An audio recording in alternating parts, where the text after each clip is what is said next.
ये देखिए, ये ऑलमोस्ट एक 1.5 साल का चैनल है जिसको ये ब्रेक करने की तैयारी कर रहा है। और ये जो पूरी डिक्लाइन आई थी, ये हमने 2-3 बार इसको स्पॉटलाइट में पहले यहाँ पे करीब कवर किया था, एक बार और कवर किया था। अब ये फिर से एक बार, पिछली बार अनसक्सेसफुल रहा था, इस बार लग रहा है कि शायद सक्सेसफुल रहेगा। इस मार्केट में देखिए आपको स्ट्रेंथ के साथ रहना है। आप किसी भी तरीके से कोई भी पैमाना उठा के देख लें, नंबर स्ट्रांग है। और एक चीज़, ये एक स्टॉक है जो हमेशा अंडर द रेडार रहता है। अब ये यहाँ से इतनी जल्दी रुकेगा नहीं। और मैं आपको एक और चीज़ बोल रहा हूँ, यहाँ से इसको बेचने की जल्दी बिल्कुल ना करें। ये चलने को स्टॉक यहाँ से आपको डबल हो सकता है इस साल में। सबसे पहले ये हमने स्टॉक डिस्कस किया था लास्ट ईयर, तब ये था 4100 पर। ओके, 4100 पर था तब ये स्टॉक भी, जब हमने इसको पहली बार डिस्कस किया था और बताया था कि क्यों ये हमारी स्पॉटलाइट में था, ठीक है ना। उसके बाद कल सुबह सुबह बिग स्टॉक में लिया था इसको, और उसके बाद कल इंट्राडे में भी एक चीज़ कही थी कि सर्किट पर भी ये कहा था कि इसको चेज करिए।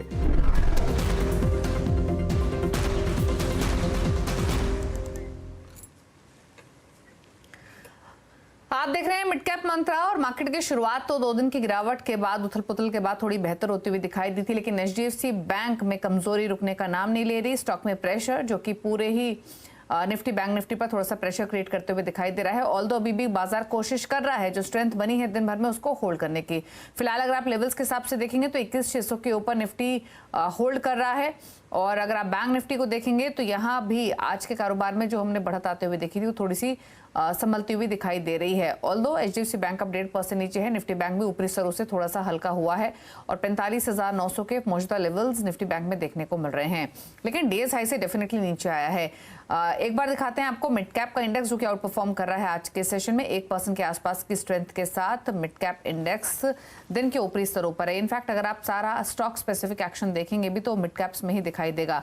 की पॉकेट्स देखेंगे आज के कारोबार में तो खरीदारी देखने को मिल रही है। पावर स्टॉक्स में यहाँ एक अच्छा मोमेंटम है। ऑयल एंड गैस स्पेस में बाइंग देखने को मिली है। साथ ही आईटी स्टॉक्स में खरीदारी का मूड बना हुआ है। फाइनेंशियल सर्विसेज सेगमेंट अच्छा परफॉर्म कर रहा है। छोटी पॉकेट्स देखेंगे तो रेलवे स्टॉक्स, साथ ही auto ancillaries, paper shares, chemical stocks ये एक अच्छी स्ट्रेंथ दिखा रहे हैं। एक बार दिखाते हैं आपको एनएससी स्टैट्स और लेकर आते हैं एक बार निफ्टी बैंक निफ्टी का कंट्रीब्यूशन भी, और उसके बाद समझेंगे स्ट्रैटेजीज को बाजार बंद होने तक के लिए कैसे ट्रेड आप ले सकते हैं। पहले दिखाते हैं आपको NSC stats. Definitely breadth positive दिखाई दे रही है क्योंकि मिड कैप्स और स्मॉल कैप्स में बाएंगे 1600 स्टॉक्स बढ़कर कारोबार कर रहे हैं। 604 स्टॉक्स जो कि गिरावट के साथ कर रहे हैं ट्रेड इस समय। एक बार दिखाते हैं आपको निफ्टी का कंट्रीब्यूशन भी, क्योंकि बैंक निफ्टी के मुकाबले बेटर प्लेस निफ्टी दिखाई दे रहा है। कौन कौन से स्टॉक्स जो सपोर्ट लेंड कर रहे हैं उसमें आईसीआईसीआई बैंक, भारतीय एयरटेल, एलएनटी, इन्फोसिस। भारतीय एयरटेल में काफी अच्छा मूव है। इनफैक्ट आज के कारोबार में 3.5-4% ऊपर ये स्टॉक ट्रेड कर रहा है। वहीं Reliance, IndusInd bank, HDFC bank और कोटक महिंद्रा बैंक ड्रैग कर रहे हैं नीचे, लेकिन एक अच्छा पार्टिसिपेशन हम बाकी स्टॉक्स की तरफ से आते हुए देख रहे हैं। सिमिलरली अगर आप देखेंगे निफ्टी बैंक के कॉन्ट्रीब्यूशन को तो एचडीएफसी बैंक, इंडसइंड बैंक भी अर्निंग्स के बाद फिसला है, तो ये दोनों ही दिग्गज बैंक जो कि थोड़ा सा प्रेशर क्रिएट कर रहे हैं। लेकिन स्ट्रैटेजीज आपकी क्या होनी चाहिए, इस पर करते हैं बातचीत। हमारे साथ निर्मल बैंक की नीरव छेदा मौजूद है। नीरव नमस्कार, बताइए पहले तो निफ्टी पर राय क्या रहेगी रिमेनिंग सेशन के लिए? जिनके पास भी खरीदारी के ट्रेड्स हों, आज सुबह लिए हों, उनके लिए क्या सजेशन? गुड आफ्टरनून दीपाली जी। देखिए निफ्टी में पिछले 3 दिनों में जो फॉल आया है बहुत बढ़िया एक बॉटम काइंड ऑफ फॉर्मेशन बना है और उसके बाद रिवर्सल आया है। आई बिलीव यहाँ से अगले 2-3 घंटों के लिए भी अच्छी बाइंग होनी चाहिए निफ्टी में। एक बढ़िया सपोर्ट लिया है निफ्टी ने 21,400 का। अब इंटरडे बेसिस पे 21,550 आपका बहुत बढ़िया सपोर्ट बन जाता है और आपका स्टॉप लॉस भी बन जाता है, तो वो स्टॉप लॉस से फ्यूचर आप बाइंग कर सकते हैं। मुझे लगता है कि 21,750, 21,800 ये लेवल्स आपको इंट्राडे में निफ्टी दिखा सकता है from the next 2-3 hour perspective. Overall मुझे तेजी लग रही है। यहाँ से वापस अब 22,000 की ओर निफ्टी चल पड़ी है। बैंक निफ्टी की बात करें तो इंट्राडे में वॉल्यूम प्रोफाइल काफी बढ़िया है, नीचे में बाइंग दिख रही है। नो डाउट आज बैंक्स में बिकवाली है, जैसे कि आपने कहा एचडीएफसी बैंक, इंडसइंड में बिकवाली है, मगर ओवरऑल बैंक्स में अभी बाइंग दिख रही है। बैंक निफ्टी में स्पेसिफिकली बाइंग दिख रही है। सो आई बिलीव कि अब रिवर्सल आएगा probably in the next 2-3 hours and bank Nifty possibly 46,300 तक फ्यूचर लेवल्स तक जा सकती है। तो करंट लेवल से बैंक निफ्टी भी बाइंग करी जा सकती है। 45,700 का इसमें स्टॉप लॉस रहेगा, 46,300 का टारगेट रहेगा। ओके, ट्रेड्स कौन सा आइडेंटिफाई किए हैं आपने नीरव? या सो देखिए, जो गवर्नमेंट कंपनियां हैं उनमें बहुत बढ़िया बाइंग देखी जा रही है। सो एक जो मेरा कॉल है वो आज जीएमडीसी पे है। एक बहुत लंबा ब्रेकआउट आया है ये स्टॉक में। नो डाउट स्टॉक 200 का 400 470 और हो गया है, मगर यहाँ से भी तेजी लग रही है। आई बिलीव यहाँ से अच्छी बाइंग आ सकती है, तो करंट लेवल से आप जीएमडीसी बाय कर सकते हैं। नीचे में 455 का स्टॉप लॉस लगाएं, ऊपर में अराउंड 500 तक के टारगेट दिख रहे हैं। ये एक हुआ। दूसरा है मेटल स्पेस में। देखिए, मेटल स्पेस इतना बजिंग नहीं रहा है पिछले एक साल में, मगर लास्ट एक डेढ़ महीने में अच्छा बाइंग दिख रहा है। आई बिलीव नेशनल एल्यूमिनियम बहुत बढ़िया एक पैटर्न बना रहा है, वॉल्यूम्स बहुत बढ़िया हैं, और इसने भी एक राउंडिंग फॉर्मेशन का ब्रेकआउट दिया है। आई बिलीव यहाँ से अच्छा खासा बाइंग आ सकता है ये स्टॉक में, तो करंट लेवल से आप बाइंग कर सकते हैं। 130 का स्टॉप लॉस लगाएं, ऊपर में अराउंड 150 तक के टारगेट दिखेंगे। तो ये है ट्रेड्स नीरव की तरफ से। नाल्को दिन के ऊपरी स्तरों पर कारोबार कर रहा है, खरीदारी की सलाह है, और साथ ही जीएमडीसी में भी एक खरीदारी का ट्रेड ले सकते हैं। लेकिन फटाफट से लेकर आते हैं मिड कैप्स का हाल। इंडेक्स तो एक अच्छी स्ट्रेंथ दिखाई रहा है, पॉकेट्स भी ढेर सारी आपको मिलेंगी जहां पर एक जोरदार तेजी आज के सेशन में देखने को मिल रही है। शुरुआत कर लेते हैं इंश्योरेंस स्पेस के शेयर्स के साथ, जहां पर शानदार मूव है। एलआईसी थोड़ा सा हल्का हुआ है ऊपरी स्तरों से, लेकिन न्यू इंडिया एश्योरेंस 8.5% ऊपर है। जीआईसी में भी 12.5% की तेजी आज के कारोबार में देखने को मिल रही है। बैंक्स और एनबीएफसी, जीआईसी हाउसिंग 8.5% नीचे, मनापुरम फाइनेंस 4.5% ऊपर है, जीआईसी हाउसिंग 9% ऊपर, पीएनबी में 4% का मूव, पेटीएम भी 3.5% ऊपर कर रहा है ट्रेड। साथ ही लेकर आते हैं रेलवे शेयर्स। आईआरएफसी तो रुकने का नाम नहीं ले रहा है, लगातार तीसरा सेशन तेजी का 9.5% ऊपर है। आईआरसीटीसी 6% चला है आज, आरवीएनएल 17% ऊपर, रेलटेल में भी 7.5% का मूव आज के कारोबार में देखने को मिला है। केमिकल स्पेस के शेयर्स, दीपक नाइट्राइट 3% ऊपर, थिरुमलाई केमिकल 2.5% ऊपर, 9% ऊपर आरती इंडस्ट्रीज, गुजरात फ्लोरो भी 5% की मजबूती के साथ कर रहा है ट्रेड। तो ये रहा केमिकल स्टॉक्स का हाल। ऑटो एंड स्टडीज में 1.5% ऊपर एनआर बियरिंग्स, गैब्रियल 6% ऊपर, जेन एक्सेस 4% की मजबूती के साथ कर रहा है ट्रेड। साथ ही ब्रोकरेज कंपनियों के शेयर्स जो कि रिजल्ट्स आने के बाद टूटे थे, थोड़ा सा संभलते हुए दिख रहे हैं आज। मोतीलाल ओसवाल फाइनेंशियल सर्विसेज 6% ऊपर, जेएम फाइनेंशियल 5.5% ऊपर, 2.5% ऊपर आनंद राठी का स्टॉक कारोबार कर रहा है। आईटी स्टॉक्स में इंटेलेक्ट डिजाइन अरीना 6% ऊपर है। ओरेकल फाइनेंशियल कल 20% से ज्यादा का अप मूव पोस्ट अर्निंग्स, वो अप मूव आज भी कंटिन्यू होते हुए 7.5% ऊपर है।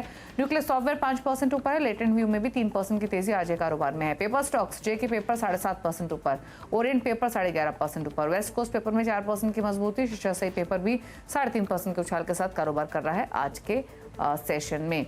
तो ये हैं वो सेलेक्ट पॉकेट जहां पर एक अच्छी स्ट्रेंथ आज के कारोबार में देखने को मिल रही है। लेकिन बात करेंगे अर्निंग्स की, और होम फर्स्ट फाइनेंस की तीसरी तिमाही के नतीजे मिले जुले रहे हैं। तीसरी तिमाही में लोन ग्रोथ तो बेहतर रही है, लेकिन निम्स में सालाना और तिमाही आधार पर गिरावट देखने को मिली है। तीसरी तिमाही में कंपनी का नेट इंटरेस्ट इनकम 35% और मुनाफा 34% रहा है। इन्हीं नंबर्स पर बातचीत करने के लिए होम फर्स्ट फाइनेंस के एमडी और सीईओ मनोज विश्वनाथन मौजूद हैं। मनोज जी नमस्कार, स्वागत है आपका। तो पहले तो इनफैक्ट जो डिटेल्स आपके अर्निंग्स की आई हैं उसी पर ही एक राय लेना चाहेंगे। एसेट क्वालिटी आपकी स्टेबल रही है, मुनाफे में ग्रोथ दिखाई दी है, लोन ग्रोथ अच्छी रही है, लेकिन आपके निम्स कम हुए हैं जो कि 5.7% के आसपास हैं वर्सेस 6.4 अगर हम वाई बेसिस पे कंपेयर करें। आपने पहले भी मेंटेन किया था कि एनआईएम्स हम 6% के आसपास मेंटेन करेंगे, लेकिन उसके नीचे स्लाइटली नंबर आते हुए दिखाई दिया है। क्या कारण रहे निम्स पर प्रेशर के, और आउटलुक क्या है यहाँ से? निम्स पे प्रेशर हम लोग एक्सपेक्ट कर रहे थे। लास्ट क्वार्टर भी हमने बोला था कि ये जो कॉस्ट ऑफ बोरोइंग जो इंक्रीज होते आ रहा है लास्ट एक साल से, अभी भी उसका थोड़ा रेसिडुअल पोर्शन बचा हुआ है, 20-30 बेसिस पॉइंट्स ऊपर जा सकता है। तो थोड़ा सा जल्दी आ गया, मतलब इन Q3 इटसेल्फ जो हम लोग बाद में एक्सपेक्ट कर रहे थे। तो as a result of which थोड़ा सा निम कंप्रेशन हुआ है। But in spite of NIM compression we have been able to maintain ROE broadly, जो हम लोग गाइड करते आ रहे हैं 3.7 लेवल पे, और ROE has actually undergone improvement. 15.6 से हम लोग 15.8 आरओई रिपोर्ट कर रहे हैं इस quarter. So in spite of NIM compression our earnings have been growing and profitability has been growing. Okay अच्छा, अगर आपकी लोन बुक देखें तो टोटल लोन बुक आपकी 33.5% हायर रही है, 9,014 करोड़ के आसपास। तो सबसे ज़्यादा कंट्रीब्यूशन किन सेगमेंट्स का रहा है इस लोन बुक में, और स्पेशली अफोर्डेबल हाउसिंग सेगमेंट जिस पर आप काफ़ी पॉजिटिव रहे भी हैं। आपने प्रीवियस क्वार्टर्स में कंसिस्टेंटली मेंटेन किया है कि आप अपना पोर्टफोलियो इंक्रीज करेंगे, तो क्या वो इंक्रीज एक्चुअली में दिखाई दिया है? अफोर्डेबल हाउसिंग सेक्टर ही है हमारा जो कोर सेक्टर जो है, तो हमारा पूरा फोकस उसी पे है। जो कस्टमर्स जो है 5 to 25 लाख रेंज पे परचेज करते हैं प्रॉपर्टीज, उसी पे हमारा पूरा फोकस है। 90% of the portfolios in that category.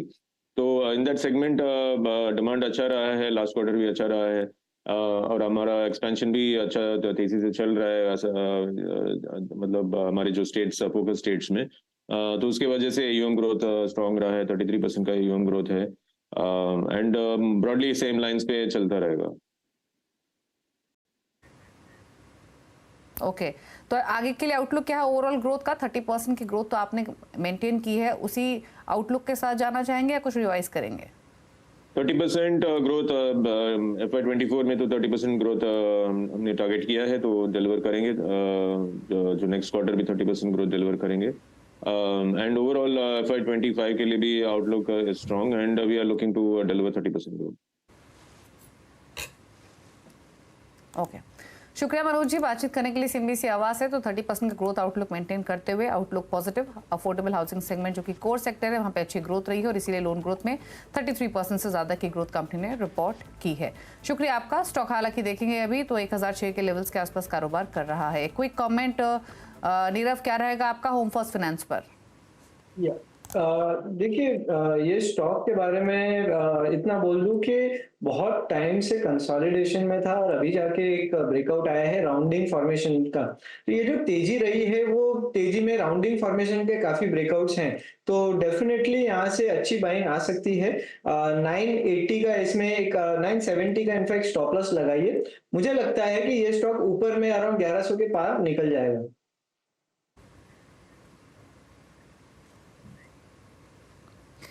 चलिए रुक रहे हैं इसी के साथ एक ब्रेक के लिए। ब्रेक के उस पार बात करेंगे रिलायंस इंडस्ट्रीज के नंबर्स की, क्या है एक्सपेक्टेशंस बताने के लिए आशीष उन्होंने बने रहेंगे हमारे साथ। जल्द वापस आते हैं छोटे से ब्रेक के बाद।